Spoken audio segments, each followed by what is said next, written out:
نحمده ونصلي ونسلم على رسوله الكريم أما بعد قال الله تبارك وتعالى ولا تقولوا لمن يقتل في سبيل الله أموات بل أحياء ولكن لا تشعرون.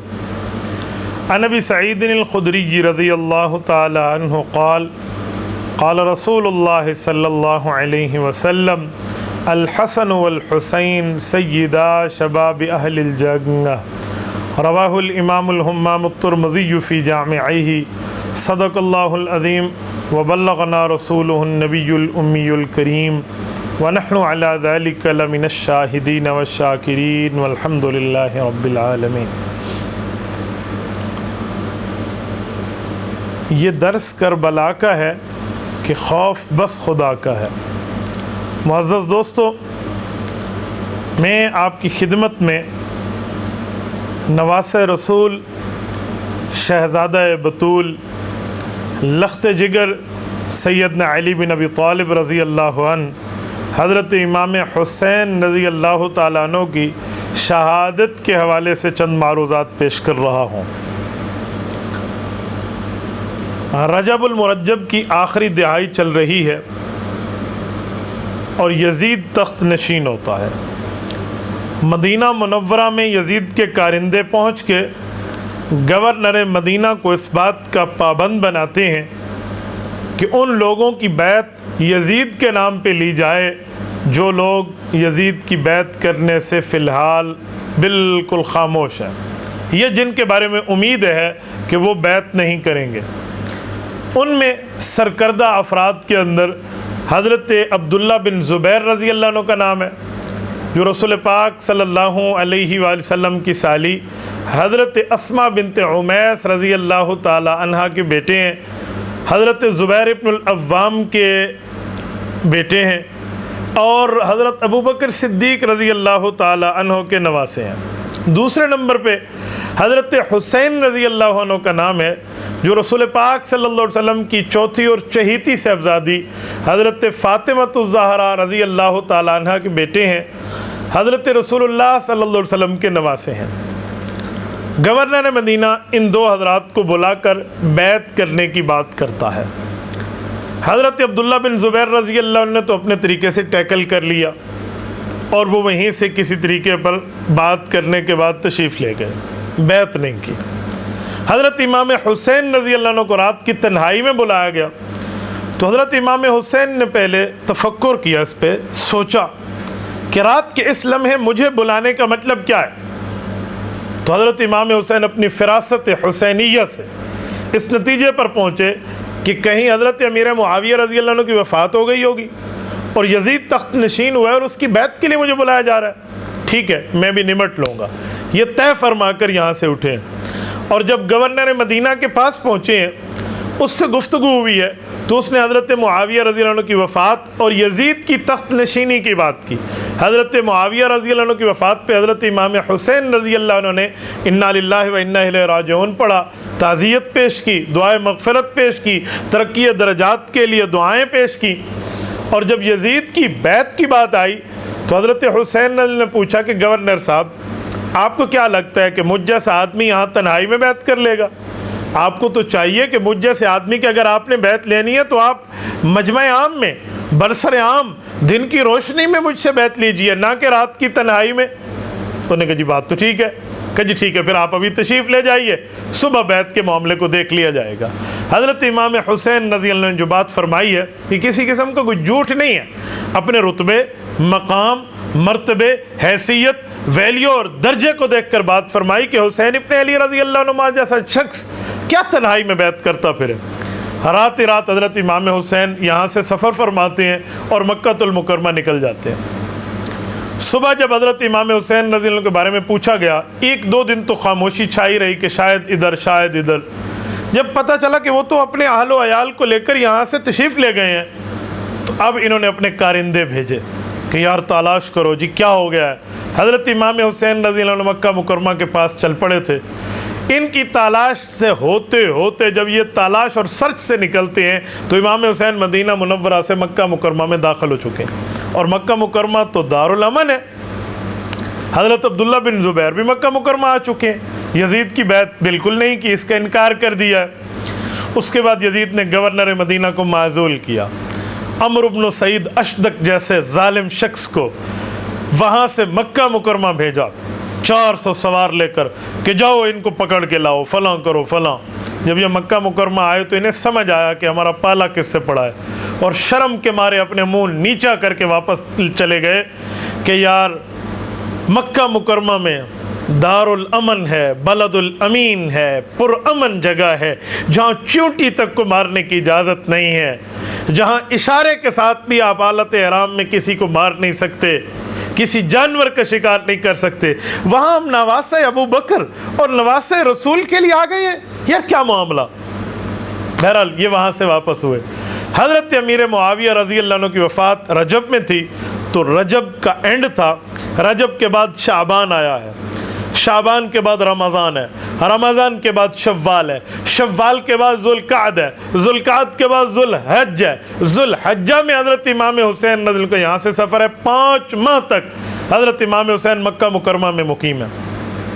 دنیا زیارت کے لیے آ رہی ہے، لوگ مل رہے ہیں، حضرت امام حسین رضی اللہ تعالیٰ عنہ کے ایک حلقہ ارادت بڑھ رہا ہے، تو کوفہ کے چند ظالم بے وفاؤں کے امام جن کے ماتھے پر بے وفائی کا بدنما داغ ہے اور تا قیامت ان کے چہرے پر یہ ندامت اور بے وفائی کا داغ رہے گا، انہوں نے خطوط لکھے ہیں، انہوں نے آفر پیش کی ہے، انہوں نے وفود بھیجے ہیں، ڈیلیگیشن کا تاندہ بن گیا ہے۔ امام حسین رضی اللہ عنہ، ہم نے سنا ہے آپ نے یزید کی بیعت کا انکار کیا ہے، آپ آئیے ہماری قیادت کیجئے، آپ آئیے کوفہ تشریف لائیے، آپ آئیے ہماری رہنمائی کیجئے، ہمیں شرعی معاملات میں سمجھائیے اور ہماری سرپرستی فرمائیے۔ خطوط در خطوط، خطوط در خطوط، وفود در وفود، ایک سلسلہ بن گیا۔ حضرت امام حسین رضی اللہ عنہ جب سفر کا ارادہ فرماتے ہیں تو صحابہ کی اولادیں اور امام حسین کے بچپن کے ساتھی اور دوست اور پیارے اور تعلق والے یہ آڑے آ جاتے ہیں، آپ سفر کیوں کر رہے ہیں؟ آپ جانتے نہیں ہیں یہ عراق والے کون سے لوگ ہیں جو آپ کو طلب کر رہے ہیں؟ انہوں نے آپ کے والد حضرت علی المرتضیٰ رضی اللہ تعالیٰ عنہ کے ساتھ کیا کیا، انہوں نے آپ کے بھائی حضرت امام حسن رضی اللہ عنہ کے ساتھ کیا کیا، یا مذل المؤمنین کا ان لوگوں نے حضرت امام حسن رضی اللہ عنہ کو طعنہ دیا تھا، انہوں نے امام حسن کے نیزے کے ساتھ ان کے ران پر حملہ کیا تھا اور زخم دیا تھا۔ وجہ حضرت امام حسن رضی اللہ عنہ نے اللہ کے رسول صلی اللہ علیہ وسلم کی پیشن گوئی کو پورا کرتے ہوئے اپنے والد حضرت علی المرتضیٰ کی طرف سے ان کی شہادت کے بعد بطور جانشین حضرت امیر معاویہ رضی اللہ عنہ کے ساتھ بیعت کی ہے، ہاتھ میں ہاتھ دے کر صلح کی ہے۔ اس کی پاداش میں ان کوفیوں کے نظریں پھر گئیں، ان کوفیوں کے لہجے پھر گئے، ان کوفیوں کے قول و قرار ایک جگہ نہیں رہے۔ آپ کو نہیں جانا چاہیے، حسین ابن علی رضی اللہ عنہ آپ کو نہیں جانا چاہیے، حضرت عبداللہ بن عباس ہیں کہنے والے، حضرت عبداللہ بن عمر ہیں کہنے والے، حضرت عبداللہ بن زبیر ہیں کہنے والے، صحابہ کرام کی اولادیں درمیان میں آ گئیں۔ امام حسین رضی اللہ عنہ نے اپنا ارادہ ملتوی کیا، پوچھا اچھا بتاؤ کیا حل ہے؟ یہ کہتے ہیں ہمیں دینی باتیں بتاؤ، یہ کہتے ہیں ہمیں دینی رہنمائی بتاؤ، آپ نے یزید کی بیعت نہیں کیجیے، ہمارے پاس آئیے، اگر میں نہ جاؤں یہ کہتے ہیں کل قیامت میں ہم آپ کا نعوذ باللہ گریبان پکڑیں گے، میں اللہ کو کیا جواب دوں؟ ہزاروں آدمی مجھے اپنی دینی رہنمائی کے لیے طلب کر رہے، میں نہ جاؤں؟ صحابہ کرام نے عرض کیا امام حسین رضی اللہ عنہ ہمیں آپ کا خون عزیز ہے، ہمیں آپ کی جان عزیز ہے، ہمیں آپ کی عزت اور احترام عزیز ہے، آپ ایک کام کیجئے، ایک نمائندہ بھیج دیجئے، وہ وہاں جائے، ان کو پرکھے، ان کو سمجھے، ان کو سرچ کرے، ان کی تحقیق کرے، اور اس کے بعد معاملہ واضح ہو کہ لوگ آپ کے ساتھ مخلص ہیں یا منافق ہیں، یہ اوپر سے حامی بھر رہے ہیں یا اندر سے بھی آپ کے ساتھ ہیں۔ کہ جی بالکل بہت اچھی بات ہے، بھیج دینا چاہیے۔ حضرت عقیل رضی اللہ عنہ حضرت علی المرتضیٰ کے بھائی، حضرت حسین رضی اللہ عنہ کے چچا جان، حضرت عقیل کے بڑے بیٹے حضرت مسلم ابن عقیل رضی اللہ عنہ کو بھیجا جاتا ہے، بطور جانشین بھیجا جاتا ہے، بطور ایمبیسیڈر بھیجا جاتا ہے، بطور سفیر بھیجا جاتا ہے، بطور نمائندہ بھیجا جاتا ہے، اور یہ کوفہ تشریف لے جاتے ہیں، وہاں کے ماحول کو دیکھتے ہیں، سازگار ماحول ہے۔ اس وقت وہاں کے جو گورنر تھے وہ نعمان ابن بشیر رضی اللہ عنہ تھے، عظیم صحابی رسول ہیں، لوگوں کے ساتھ بڑا اچھا برتاؤ ہے، بڑا تعلق ہے، ان میں کوفیوں نے اچھا ایک رہن سہن کا سامان رکھا ہوا ہے، اور ان نے خط لکھے، اور یہ سارے گئے تو حضرت حسین کے نمائندے کے ہاتھ میں ہاتھ دے کر بیعت کی۔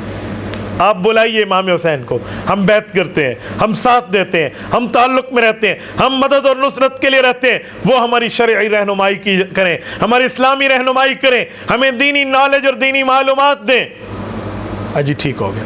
جب ان نے تسلی دیکھی، معاملات کو پرامن دیکھا، خط لکھا، آ جائیے، یہاں ماحول بالکل سازگار ہے۔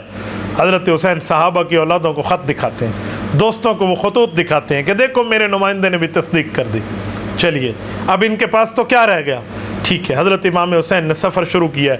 یہ ذوالحج کے ابتدائی دن ہیں۔ حضرت حسین رضی اللہ عنہ سفر فرماتے ہیں کوفہ کی طرف۔ راستے میں پہنچتے ہیں کہ اطلاع ملتی ہے کہ حضرت مسلم ابن عقیل رضی اللہ تعالی عنہ کے ساتھ بے وفائی ہو گئی، اور ان کا جوابی خط آ چکا ہے کہ معاملہ کیا ہے اور معاملہ کیا ہے۔ یہ خط ابھی حضرت امام حسین کو ملا نہیں ہے، یہ اطلاعیں آنا شروع ہوئی ہیں۔ سفر ابھی جاری ہے، آل اولاد ساتھ ہے، قریبی علاقوں والے جو ساتھ چلتے گئے وہ چلتے گئے، ملتے گئے، بستیوں والے بھی ساتھ چلتے گئے، جس علاقے سے گزر ہوا کچھ لوگوں کا مجمع بھی ساتھ چل پڑا۔ ایک جگہ جا کر اطلاع آتی ہے کہ حضرت مسلم ابن عقیل رضی اللہ عنہ شہید کر دیے گئے۔ اف، حضرت امام حسین رضی اللہ عنہ گویا انہونی ہو گئی، ناگہانی آفت ٹوٹ پڑی۔ حضرت امام حسین رضی اللہ عنہ جب یہ بیٹھ کر بات سنی ہے، اس پر مشورہ کیا کہ اب کیا کیا جائے، کیا سفر ملتوی کر دیا جائے؟ تو آل عقیل کھڑے ہوئے ہیں، حضرت عقیل رضی اللہ عنہ کو قریبی رشتہ دار، کہ امام حسین آپ کا بھائی تھا، ہم بھی اس کے قریبی ہیں، قصاص لینا چاہیے، بدلہ لینا چاہیے، مظلوم شہید کر دیا گیا، ہمیں تو جانا ہے، ہم تو واپس نہیں ہوتے۔ حضرت حسین رضی اللہ عنہ اعلان فرماتے ہیں بستیوں والے جو ساتھ چلے ہو تم واپس چلے جاؤ، ہم آگے جا رہے ہیں۔ معاملات اس حد تک پہنچے ہیں، کچھ لوگ ہیں وہ ہٹ گئے ہیں، اہل بیت کا قافلہ چل پڑا ہے۔ امام حسین پہنچتے ہیں، مقام زبالہ پہ پہنچ کر معلومات ہوتے ہیں، اس کو زیالہ بھی کہتے ہیں، زبالہ بھی کہتے ہیں۔ یہاں پر پہنچ کر اس سے پہلے فرزدق سے ملاقات ہے، وہ کہتے ہیں کوفیوں کے حالات بدل چکے ہیں، کیونکہ کوفہ میں اس گورنر کو تبدیل کر دیا گیا ہے جو صحابی رسول تھے۔ اب ابن زیاد جیسا ظالم کوفہ پہ مسلط ہے۔ کوفیوں نے آپ کے ساتھ جو بات کی تھی وہ ابن زیاد کی گورنر ہونے کے بعد ان نے باتیں بدل دی ہیں۔ بظاہر ان کی زبانیں آپ کے ساتھ ہیں اور ان کی تلواریں ابن زیاد کے ساتھ ہیں، آپ مت جائیے۔ امام حسین کو سفر ہے، آگے ابن زیاد کا نمائندہ حر 1000، ایک روایت میں 4000 بندے لے کر پہنچ گیا ہے۔ آپ چلیے ابن زیاد کے پاس۔ میں کیوں جاؤں؟ آپ اس کے ہاتھ میں ہاتھ دے کر بیعت کریں۔ واہ، کیا آفر پیش کر رہے ہو! جس شخصیت نے مدینہ الرسول میں امام حسین نے یزید کے ہاتھ میں ہاتھ دے کر بیعت کرنے کی آفر کو ایکسیپٹ نہیں کیا، ابن زیاد کی حیثیت کہ اس کے ہاتھ میں امام حسین بیعت کریں گے، یہ کیسے ہو سکتا تھا؟ فرمایا جی نہیں، میں تو کوفیوں کی دعوت پر آیا تھا، اگر ان کے دل بدل چکے ہیں تو میں یہاں نہیں آتا۔ اس نے کہا جی ٹھیک ہے، آپ واپس جاتے ہیں، میں آپ کو واپس نہیں جانے دیتا، مجھے حکم ہے کہ میں آپ کو ابن زیاد تک لے کر چلوں، لہٰذا ایسا ہے میں آپ کے ساتھ ساتھ چلتا رہوں گا، میں واپس خط لکھتا ہوں، پھر دیکھتے ہیں۔ ادھر خط لکھا گیا، واپس جواب آیا جی یہ کر دیں، جی وہ کر دیں۔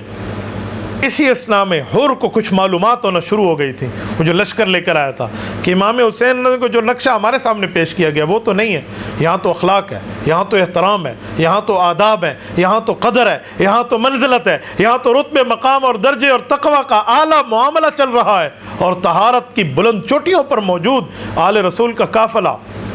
حر کے معاملات بدلے، وہ مصالحت کی طرف رہا، لیکن وہاں سے جو بات آئی ہے جی یہ کر دیں، جی وہ کر دیں، ابن زیاد کی طرف سے نہیں، اس پہ سختی کر دیں۔ حضرت امام حسین نے جواب میں 3 باتیں پیش فرمائی ہیں۔ نمبر 1 کہ میں جہاں سے آیا ہوں مجھے وہاں جانے دیں۔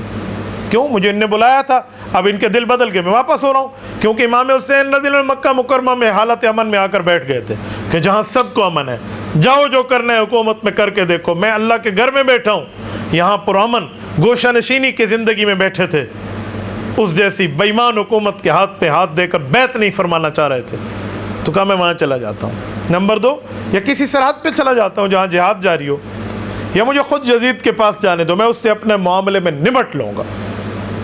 کہا جی لکھ کر دیں، لکھ کر دیا۔ حر نے یہ لکھا ہوا کاغذ بھیجا ہے ابن زیاد کے پاس۔